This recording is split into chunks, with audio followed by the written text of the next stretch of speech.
Okay, we're just past the security check where they check for bodies and people sneaking in and things like that and firearms.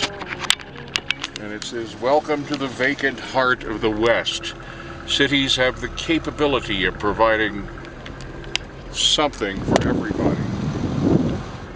Only because and only when they are created by everybody." Jane Jacobs. Cities have always been the fireplaces of civilization, whence light and heat radiated out into the dark.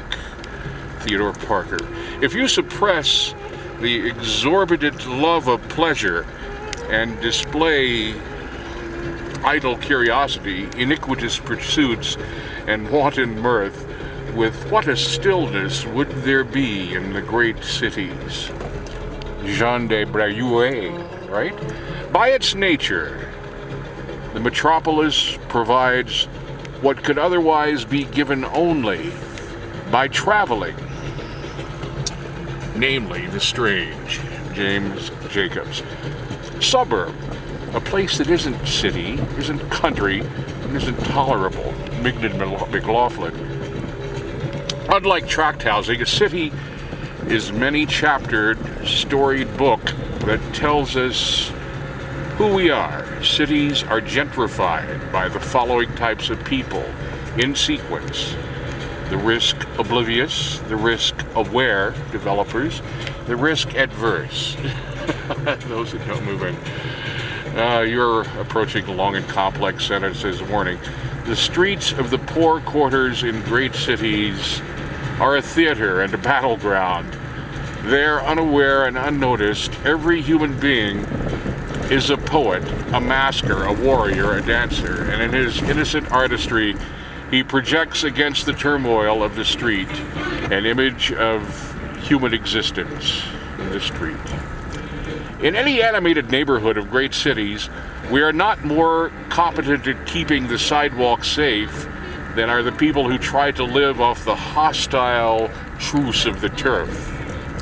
In a blind-eyed city, we are the lucky possessors of a city order that makes it simple to keep the peace because there are plenty of eyes on the street. City air mocks us. The point of cities is the multiplicity of choice, said James Joyce. Squealing under city stones, the millions and millions run, every one a life alone, every one a soul undone. Here all the poisons of the mind branch and around like whirling brooks, and here through every butcher's art, like spoiled meat on butcher's hooks, pour forth upon their frightful kind the wrecked demeanors of the mind, the faces of the earth, ruined child that was once tame and now is wild. James Agee, Rapid Transit.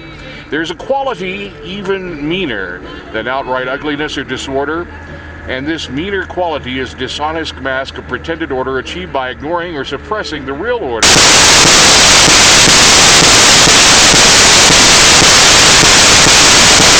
City may well be uninteresting and banal. It requires ignorance, nothing more. But to lose oneself in a city, then signboard and street names, passers-by, roofs, kiosks, or bars must speak to the one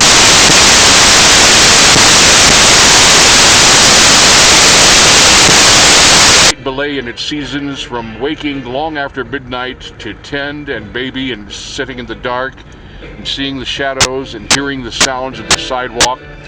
Mostly it is a sound like infinitely pattering snatches of party conversation at about 3 in the morning. Singing, very good singing. Sometimes there is sharpness and anger, or sadness.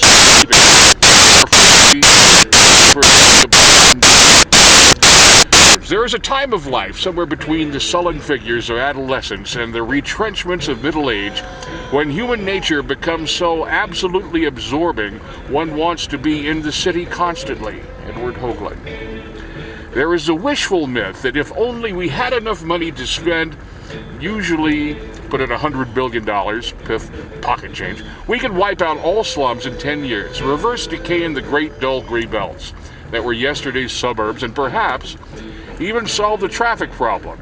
But look what we have built with the first several billions. Low-income projects that become worse, centers of delinquency, middle-income projects, which are truly marvels of dullness, and regimentation sealed against any buoyancy of life.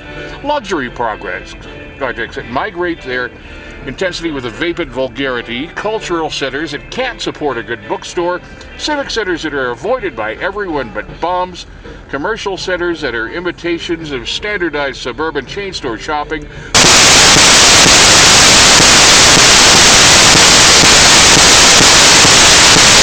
Great cities, this is not the rebuilding of cities. This is the sacking of cities. James Jacobs. Science is not enough. Religion is not enough. Art is not enough.